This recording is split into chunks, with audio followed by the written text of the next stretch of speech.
أعوذ بالله من الشيطان الرجيم. بسم الله الرحمن الرحيم. إن الصفا والمروة من شعائر الله فمن حج البيت أو اعتمر فلا جناح عليه أن يطوف بهما ومن تطوع خيرا فإن الله شاكر عليم. إن الذين يكتمون ما أنزلنا من البينات والهدى من بعد ما بيناه للناس في الكتاب أولئك يلعنهم الله ويلعنهم اللاعنون إلا الذين تابوا وأصلحوا وبينوا فأولئك أتوب عليهم وأنا التواب الرحيم.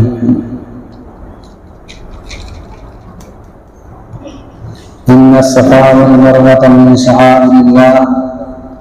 بلا شبہ صفا اور مروہ اللہ تعالیٰ کی نشانیوں میں سے ہیں. فمن حج البیت او اعتمر فلا جناح علیہ ان یطوف بہما.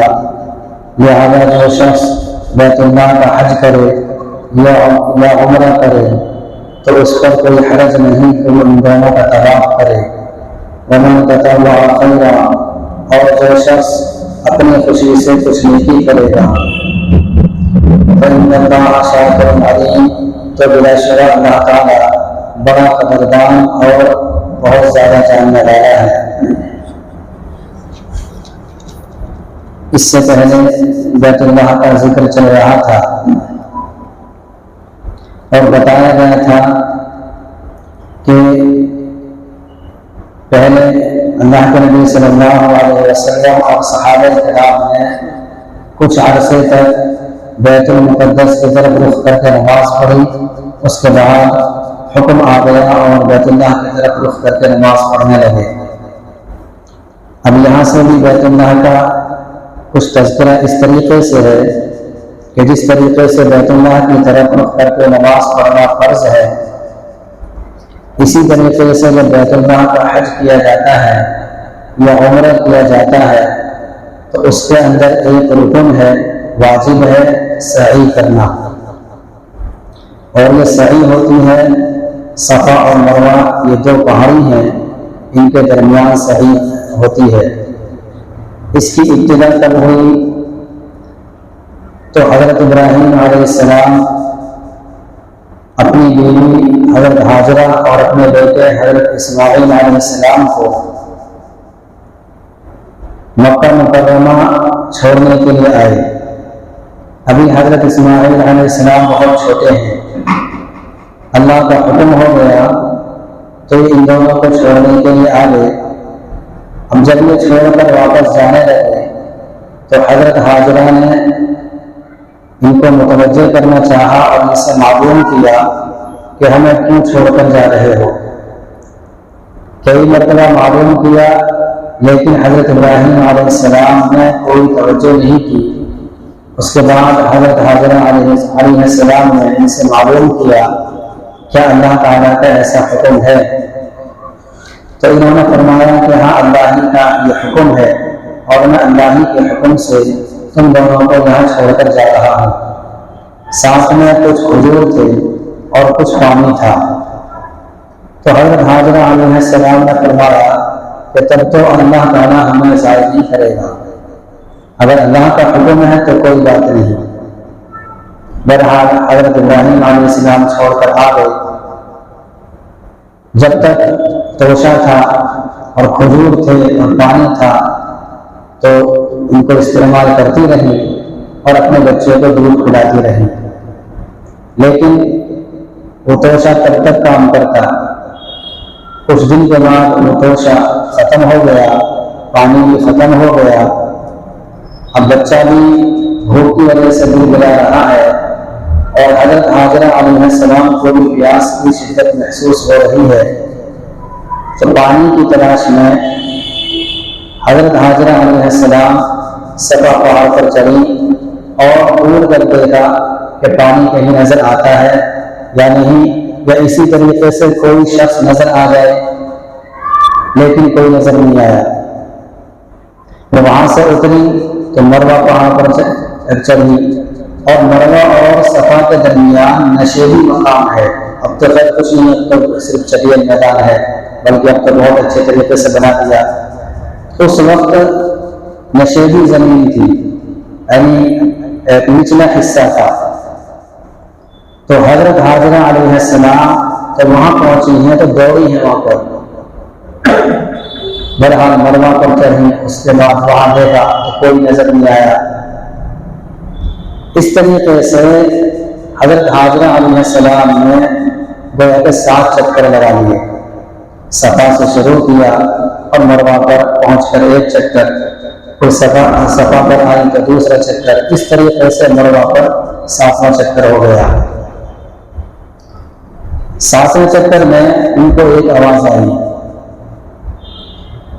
تو انہوں نے اپنے دل کو مطمئن کر لیا، ہو سکتا ہے ایسی آواز ہو، لیکن پھر دوبارہ آواز آئی تو حضرت حاجرہ علیہ السلام نے عرض کیا کہ آواز تو تم مجھے سنا رہے ہو، جو بھی کوئی ہو، اگر ہو سکے تو میری مدد کرو۔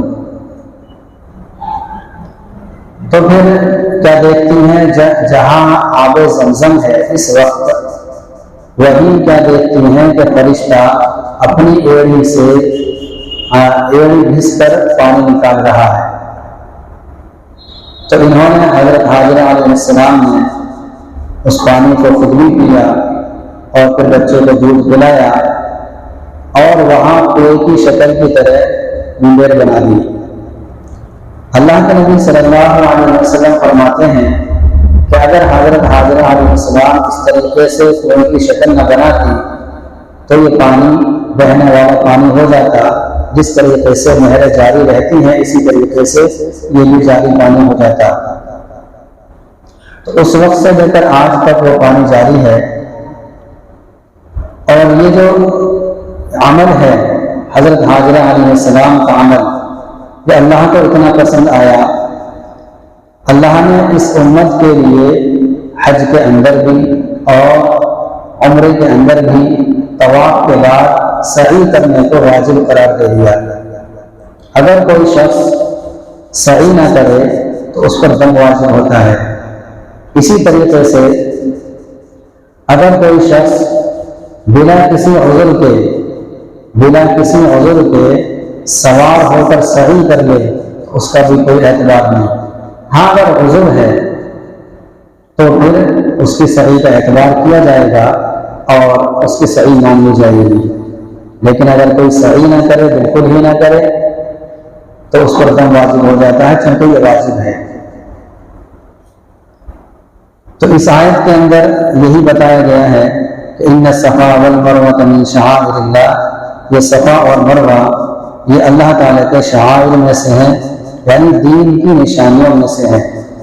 جب اسلام آیا، چونکہ زمانے جاہلیت میں بھی کچھ لوگ صفا مروہ کی سعی کیا کرتے تھے، اور زمانے جاہلیت میں ان لوگوں نے 2 بت دونوں پہاڑوں پر رکھ رکھے تھے، ایک صفا پر ایک مروہ پر، اور ان کی تعظیم کے لیے سعی کرتے تھے۔ اور کچھ لوگ زمانے جاہلیت میں اس کو برا سمجھتے تھے اور سعی نہیں کرتے تھے۔ جب اسلام آیا اور حج کے ارکان آئے تو مسلمانوں نے اللہ کے نبی صلی اللہ علیہ وسلم سے عرض کیا کہ زمانے جاہلیت میں تو سعی اس وجہ سے کرتے تھے، تو کیا اب بھی سعی کرنی پڑے گی؟ اور جو بالکل نہیں کرتے تھے انہوں نے سوال یہ کیا کہ ہم تو زمانے جاہلیت میں بھی اس کو برا سمجھتے تھے چونکہ وہاں بت رکھے ہوئے تھے، تو کیا اب بھی ہم سعی کریں یا نہ کریں؟ تو اس پر یہ آیت نازل ہوئی کہ صفا مروہ یہ اللہ تعالیٰ کے شعائر میں سے ہے۔ ایسا نہیں کہ اگر کسی نے کوئی غلط کام کرنا شروع کر دیا تو وہ بدعت ہو گیا اور اب وہ ہمیشہ کے لیے ناجائز ہو گیا۔ اگر وہ پہلے سے جائز تھا اور پھر کسی نے اس کی شکل بدل دی تو شکل غلط ہو جائے گی، لیکن عمل تو اب بھی ٹھیک ہے۔ تو صفا مروہ کی سعی یہ پہلے سے تھی۔ وہاں کے لوگوں نے زمانے جاہلیت میں یہ کیا کہ ان دونوں پہاڑوں پر 2 بت رکھ دیے اور سعی کرنے لگے، یہ عمل ان کا غلط تھا اور گناہ کا کام تھا، بلکہ کفری عمل تھا۔ لیکن جب اسلام آیا تو اس کفری عمل کو تو ختم کر دیا، لیکن جو اصل عمل ہے اس کو باقی رکھا کہ یہ صحیح کرنا، یہ پہلے بھی تھا اب بھی ہے۔ کچھ لوگوں کے غلط کام کرنے کی وجہ سے بالکل ہی سرے سے ہی کام غلط ہو جائے، ایسا نہیں ہو سکتا۔ اچھا، جو دو بت رکھے ہوئے تھے جب اسلام آیا تو ان دو بتوں کو وہاں سے ہٹا دیا گیا۔ فمن حج البیت او اعتمر، لہذا جو شخص بیت اللہ کا حج کرے یا عمرہ کرے تو اس پر کوئی حرج نہیں کہ وہ ان دونوں کا طواف کرے، یعنی ان دونوں کے درمیان سعی کرنی چاہیے، بلکہ ضروری ہے۔ اگر کوئی سعی نہیں کرے گا تو اس کو دم دینا لازم ہو جائے گا۔ ومن تطوع خیرا، اور جو شخص اچھا کام کرے گا، نیکی کرے گا، تو اللہ تعالیٰ اس کا قدردان ہے اور بہت زیادہ جاننے والا ہے۔ اللہ تعالیٰ نیک لوگوں کا قدردان ہے۔ اگر کوئی شخص نیکی کرتا ہے اور اچھا کام کرتا ہے تو اللہ تعالیٰ اس کو قدر کے نگاہ سے دیکھتا ہے، اور اللہ کے یہاں اس کا ایک مقام ہوتا ہے، اللہ کے یہاں اس کا ایک رتبہ ہوتا ہے۔ اب یہ جو عمل کر رہا ہے اللہ کو معلوم ہے کہ یہ کس نیت سے کر رہا ہے۔ اگر صحیح نیت ہے تو اللہ تعالیٰ اس کو ثواب دے گا، اور اگر یہ رسم و رواج کے طور پر کر رہا ہے، فارمیلٹی پوری کر رہا ہے، اللہ کا حکم اس کے نزدیک کچھ نہیں، بس پہلے سے کرتے چلے آ رہے تھے، اب بھی کر رہے ہیں، اور اس کا کوئی استحضار نہیں کہ یہ اللہ تعالیٰ کا حکم ہے، اللہ اس پر ہمیں کیا دے گا، تو اللہ تعالیٰ خوب جانتا ہے۔ ان اللہ شاکر علیم، اللہ تعالیٰ قدردان بھی ہے کہ اگر کوئی صحیح طریقے سے عمل کرے گا تو اللہ تعالیٰ اس کو بہت اعلیٰ درجے سے نوازے گا، اور اگر غلط طریقے سے کرے گا تو اللہ تعالیٰ خوب جانتا ہے، ایسا نہیں کہ نہیں جانتا۔ ان الذين يكتمون ما انزلنا من البينات والهدى من بعد ما بيناه للناس في الكتاب، بلا شبہ جو لوگ ان واضح نشانیوں کو چھپاتے ہیں اور ہدایت کی چیزوں کو چھپاتے ہیں جو ہم نے نازل کی، بعد اس کے کہ ہم نے ان کو لوگوں کے سامنے کتاب کے اندر واضح کر دیا، اولئک یلعنہم اللہ، یہی وہ لوگ ہیں جن پر اللہ تعالیٰ لعنت فرماتا ہے، وَيَلْعَنُهُمُ اللَّاعِنُونَ، اور لعنت کرنے والے بھی ان پر لعنت فرماتے ہیں۔ یہاں جو کہا گیا کہ جو چھپاتے ہیں، کس چیز کو چھپاتے ہیں؟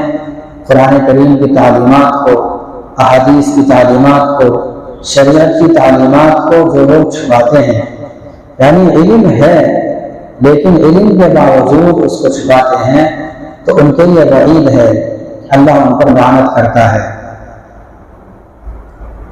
اسی سے یہ پتہ چل گیا کہ علم کو شائع کرنا اور شریعت کی باتوں کو عام کرنا یہ انتہائی ضروری ہے، اور شریعت کے پیغام کو پہنچانا دوسروں تک یہ انتہائی ضروری ہے۔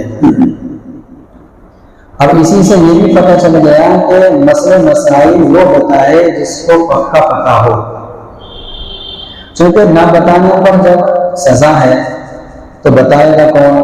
جس کو صحیح علم ہو۔ اگر کسی کو علم نہیں ہے تو وہ جو کہہ دے کہ مجھے پتہ نہیں، تو اس میں کوئی حرج نہیں۔ حضرت امام مالک رحمۃ اللہ علیہ بہت بڑے امام گزرے ہیں، 4 اماموں میں سے ایک امام ہیں، بڑے امام ہیں، ان سے بہت سارے سوالات کیے گئے، تقریباً 40 سوالات کیے گئے۔ 36 سوالوں کے بارے میں انہوں نے یہ کہا کہ مجھے معلوم نہیں، تو یہ کہنے میں کوئی حرج نہیں۔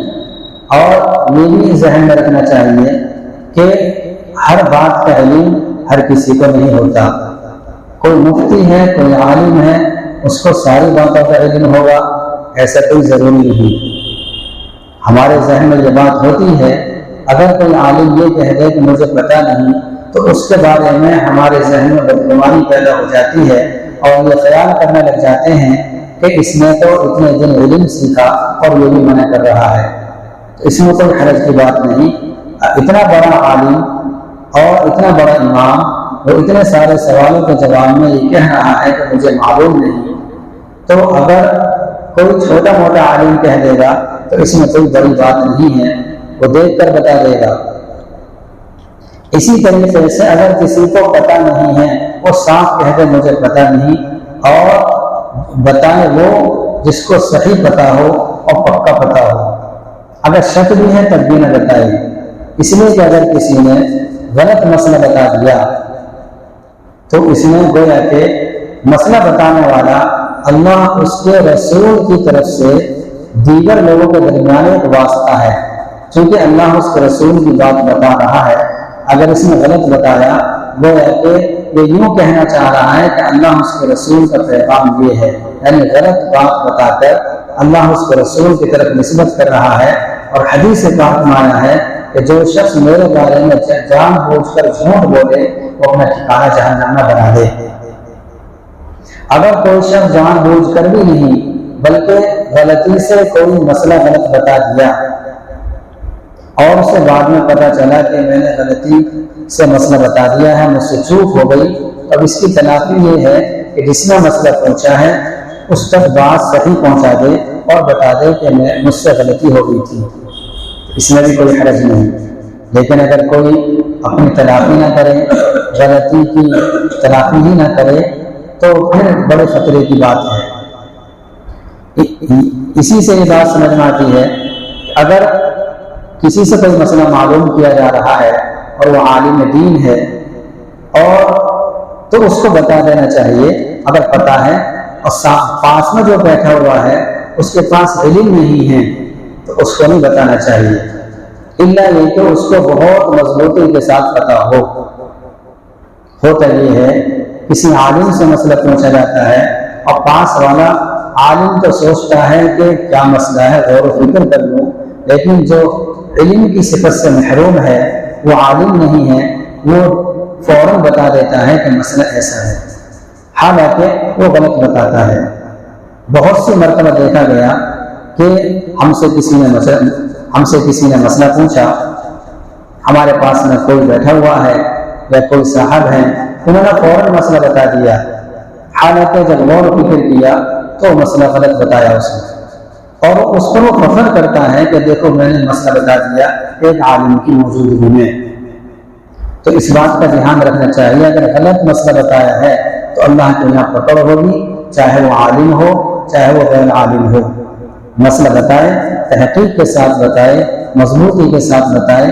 اگر 2 سال پہلے کوئی مسئلہ کسی سے پوچھا ہے اور 2 سال کے درمیان کوئی واسطہ نہیں ہوا، یہ میں ایک مثال دے رہا ہوں، تو اب 2 سال کے بعد کوئی مسئلہ پوچھ رہا ہے، پاس میں عالم بھی ہے، عالم تو سوچ رہا ہے، تو اب ہمیں یہ سوچنا چاہیے کہ 2 سال میں بھول بھی تو سکتا ہوں، یہ بھی تو ہو سکتا ہے کہ میں نے کچھ سنا ہو، بتایا گیا کچھ گیا ہو اور سن لیا میں نے کچھ ہو، تو اس کو میں دوبارہ کنفرم کر لوں۔ ہاں کل ہی مسئلہ پوچھا ہے اور وہ صحیح طریقے سے ذہن میں بات بیٹھ گئی ہے، اب اگر کوئی پوچھ رہا ہے تو بتا دینا چاہیے، اس میں کوئی حرج کی بات نہیں۔ میں تو یہ کہنا چاہ رہا ہوں کہ مسئلے کا اگر پورا یقین ہو تو کوئی بھی بتا سکتا ہے، لیکن اگر شک ہے یا بچپن میں کوئی مسئلہ سنا تھا آج کسی نے پوچھ لیا ہم نے فوراً بتا دیا تو یہ غلط بات ہے۔ اگر ایسے موقع پر اتفاق سے وہ مسئلہ ہمارا صحیح بھی نکل گیا، چونکہ ہمیں یقین نہیں ہے، ہمیں شک ہے، ہمیں وہ مسئلہ صحیح سے یاد نہیں، لیکن اتفاق سے ہماری زبان سے وہ مسئلہ صحیح نکل گیا، اب بھی یہ شخص گنہگار ہوگا کیونکہ اس نے بغیر یقین کے بتایا ہے۔ اس لیے مسئلے کا بتانا، دینی پیغام کو عام کرنا یہ نازک مسئلہ ہے، چونکہ یہ میری بات نہیں، آپ کی بات نہیں، یہ اللہ اس کے رسول کی بات ہے۔ اگر ہم سے تھوڑی سی بھی مسٹیک ہو گئی، غلطی ہو گئی، تو پھر ہمیں وہ حدیث ذہن میں رکھنی چاہیے کہ جس نے میرے بارے میں غلط بات کہی وہ اپنا ٹھکانہ جہنم میں بنا دے۔ تو اس لیے ہمیں بچنا چاہیے ان باتوں سے، اس میں بہت چوک ہوتی ہے اور اچھوں سے چوک ہو جاتی ہے۔ اور زیادہ تر ان لوگوں سے چوک ہوتی ہے جو اپنے بارے میں سمجھتے ہیں کہ ہمیں کچھ پتہ ہے۔ ان ظاہر سے بات ہے، جس کو یہ پتہ ہو، جب میں بارے میں یہ خیال کرتا ہوں مجھے کچھ پتہ ہی نہیں، تو وہ کیوں بتائے گا؟ بتائے گا تو وہ جس کو یہ گمان ہو، یہ یقین کر رکھا ہو مجھے بہت کچھ پتہ ہے، بلکہ مجھے عالم دین سے بھی زیادہ پتہ ہے، تو وہ بتا دے گا اور وہ غلطی کرے گا اور اپنی آخرت تباہ کرے گا، خود بھی تباہی کے دہانے پر پہنچ رہا ہے، اور جس کو بتا رہا ہے اس کا بھی نقصان کر رہا ہے آخرت کے اعتبار سے۔ پوچھنے والے کی بھی غلطی ہے اگر وہ عالم کے علاوہ سے مسئلہ پوچھے، اس کی بھی غلطی ہے۔ اسے عالم دین سے پوچھنا چاہیے، اور اس سے پوچھنا چاہیے جو معتبر عالم ہو، جس پر اعتماد ہو۔ اگر اعتماد ہی نہیں ہے تو پھر پوچھنے سے کیا فائدہ؟ مثلا مجھ پر اعتماد نہیں، کسی نے مجھ سے کوئی بات پوچھی، میں نے بتا دیا، جب اسے اعتماد ہی نہیں ہے تو اسے یقین کیسے آئے گا؟ یقین نہیں آ سکتا۔ جس پر اعتماد ہے، جس کے بارے میں یقین ہے کہ ہاں یہ صحیح عالم دین ہے، اور صرف یہی نہیں کہ ہماری عقل کہہ رہی ہے کہ صحیح عالم دین ہے تو ہم نے مان لیا، نہیں، دیگر حضرات سے جو علم دین جانتے ہیں، دو چار حضرات سے ان کے بارے میں معلومات کی جائے کہ بھی ہم ان سے مسئلہ پوچھ سکتے ہیں، ہماری مسجد میں رہتے ہیں، ہمارے محلے میں رہتے ہیں، یہ کیسے آدمی ہیں، ہم ان سے مسئلہ پوچھ سکتے ہیں یا نہیں۔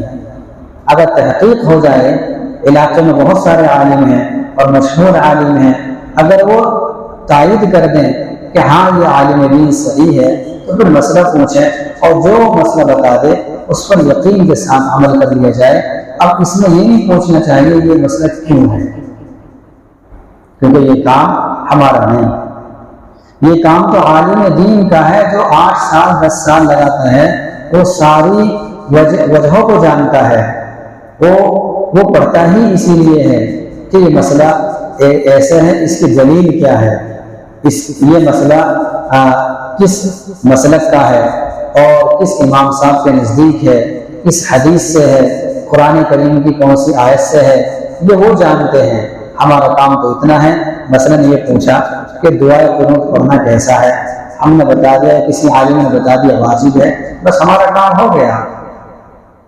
اب یہ پوچھے کہ واجب کیوں ہے، سنت کیوں نہیں، اور یہ وتر میں ہی کیوں پڑھا جاتا ہے، فرضوں میں کیوں نہیں پڑھا جاتا؟ جتنے ہم اعتراضات کریں گے، جتنے ہم شریعت کے بارے میں بیجا سوالات کریں گے، یعنی ایک تو یہ ہے کہ سوال کیا جائے بہت اچھا صحیح سوال، وہ تو کرنا چاہیے، لیکن بیجا سوالات سے انسان اور جو بندہ سوال کر رہا ہے وہ حق کو نہیں پائے گا، بلکہ اور وہ گمراہی کے دہانے پر پہنچتا رہے گا۔ آج وہ یہ سوال کر رہا ہے کہ وتر کی نماز میں یہ دعا قنوت کیوں ہے، فجر میں کیوں نہیں، ظہر میں کیوں نہیں، یا ظہر کی نماز آہستہ کیوں پڑھتے ہیں، ظہر سے کیوں نہیں پڑھتے؟ اسی طریقے سے وہ پھر یہ بھی سوال کر لے گا کہ اللہ تعالیٰ نے 5 نمازیں کیوں فرض کی، 6 کیوں نہیں کی؟ ابھی تک تو صرف فرض پر ہی تھا، واجبات ہی پر تھا، ابھی وہ خالق کائنات پر پہنچ جائے گا اور یہ کہے گا اللہ تعالیٰ نے 5 نمازیں کیوں فرض کی، 6 کیوں نہیں کی، 2 کیوں نہیں کی؟ ظہر اور عصر میں تو ہم کاروبار میں رہتے ہیں، یہ تو نماز ٹھیک نہیں ہوئی، نعوذ باللہ۔ صرف مغرب کی ہونی چاہیے، نہیں، مغرب کی بھی نہیں ہونی چاہیے، اس میں تو ہم دکان پر رہتے ہیں، اور شہروں میں تو عشاء کے بعد بھی دکان پر رہتے ہیں، عشاء کی بھی نہیں ہونی چاہیے۔ پھر کون سی ہونی چاہیے؟ پھر فجر کی ہو جائے، نہیں، فجر میں تو ہم سوتے رہتے ہیں، پھر تو ساری نمازیں ختم کر دے گا، کیا ہوگا؟ دین سے اتنا دور ہو جائے گا، اتنا دور ہو جائے گا کہ یہ کفر کی حد تک پہنچ جائے گا، اسے پتہ بھی نہیں چلے گا، اور وہ فخر کرے گا کہ دیکھو میں کیسے اعتراضات کر رہا ہوں، کوئی میرے اعتراضات کا جواب نہیں دے رہا، حالانکہ یہ بیجا اعتراضات ہے۔ اللہ نے یہ حکم دیا تو دیا، بس کیوں دیا ہمیں کیا پتہ کیوں دیا؟ اللہ نے کہہ دیا 5 وقت کی نماز پڑھو تو ٹھیک ہے، اچھی بات، ہم تو پڑھیں گے، ہم تو مانیں گے اس کی بات کو، سمجھ میں آئے یا نہ آئے۔ اس لیے ہمیں ان باتوں کا دھیان رکھنا چاہیے کہ بغیر مضبوطی کے ساتھ اگر یقین نہ ہو تو ہم کوئی مسئلہ نہ بتائیں، پتہ ہے لیکن شک ہے پھر بھی نہ بتائیں۔ اگر خود عالم دین نہیں ہے تو پھر تو کہتے بھی عالم دین ہے، ان سے معلوم کر لو ہم کون ہوتے ہیں بتانے والے۔ اور عالم دین کو بھی اگر نہیں پتا ہے تو کہہ دے مجھے پتہ نہیں۔ آج مجھ سے کئی دن پہلے معلوم کیا تھا ایک مسئلہ، آج پھر تحقیق کی، تو میں نے کہہ دیا ابھی اس کی تحقیق نہیں ہوئی، کیونکہ ابھی میں ہی اس پر پورے یقین کے ساتھ مطمئن نہیں ہوں تو میں دوسرے کو کیسے بتا دوں۔ ہاں تحقیق چل رہی ہے، کتابوں کا مطالعہ کر رہا ہوں، باتیں مل رہی ہیں، لیکن ابھی ایسی بات مل جائے جس سے میں دوسرے تک بتا دوں تو پہلے میں تو مطمئن ہو جاؤں۔ تو میں نے آج کہہ دیا کہ ابھی میں مطمئن نہیں ہوا ہوں، ابھی تحقیق چل رہی ہے، میں اپنے بڑوں سے معلوم کروں گا۔ تو اس میں کوئی حرج نہیں، کہ اگر جلدی معلوم کر کے کسی اور سے معلوم کر لو، کوئی حرج نہیں۔ اگر نہ پتا ہو تو صاف منع کر دینا چاہیے، کیونکہ اگر ہم یہ سوچیں گے تو عالم نہیں ہوں تو ساری باتوں کو بتاؤں گا، پتا ہوگا تب بھی نہ پتا ہوگا تب بھی، کیا ہوگا؟ خود بھی گمراہی میں جا رہے ہیں اور جس کو بتا رہے ہیں وہ بھی گمراہ ہو رہا ہے، کیونکہ غلط بات بتائیں گے تو گمراہی آئے گی۔ تو اس لیے ہم سب یہ طے کر لیں علم دین سیکھنا بھی ہے اور مضبوطی کے ساتھ سیکھنا ہے، اور یقین جب آ جائے تو ہمیں دوسروں تک پہنچانا بھی ہے۔ یقین آنے کے بعد اگر نہ بتائے تب ہے کہ جو لوگ علم دین کو چھپاتے ہیں وہ اللہ کی لعنت کے لیے تیار ہو جائیں۔ یقین ہے تب مجھے ہی پتہ نہیں تو میں کیا بتاؤں، اور اس کو علم چھپانے نہیں کہتے۔ علم چھپانا تو جب ہے جب مجھے پتہ ہے، یقین ہے، پھر میں کسی کو بتا رہا، میں چھپا رہا ہوں، یہ ہے چھپانا۔ جس کو پتہ ہی نہ ہو تو اس کو چھپانا نہیں کہتے۔ اللہ تعالیٰ ہم سب کو عمل کرنے کی توفیق نصیب فرمائے۔